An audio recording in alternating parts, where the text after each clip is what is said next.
नवदुर्गा भवानीले सत्ययुगमा दानव महिषासुरको कुकृत्यबाट मानव जगतलाई मुक्ति दिलाएको शास्त्रहरूमा उल्लेख छ। धार्मिक कथन अनुसार महिषासुरको संग्राममा नवदुर्गाले विभिन्न 9 प्रकारका रूपहरू धारण गरेका छन्।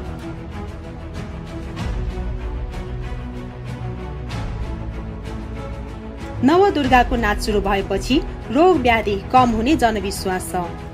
कुनै घरमा भूत प्रेतको डर भएमा नवदुर्गाको नाच नचाउँदा शान्ति हुने र दुःख दिने दुष्ट शक्ति नाश हुने विश्वास छ।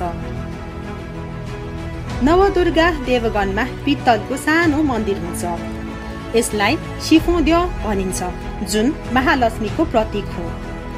नवदुर्गा देवगनमा भैरव, महाकाली, बाराही, ब्रह्मायणी, महेश्वरी, कुमारी, वैष्णवी, इन्द्रायणी, गणेश, महादेव, श्वेत भैरव, द्विसिंहदुम वा नन्दी भृङ्गी गरी 13 वटा मुकुण्डको प्रयोग गरी नाच प्रदर्शन गरिन्छ भने खिबाजा, ताँबाजा, काँयबाजा, महापात्र र नकिं गरी 19 जनाको समूह हुन्छन्।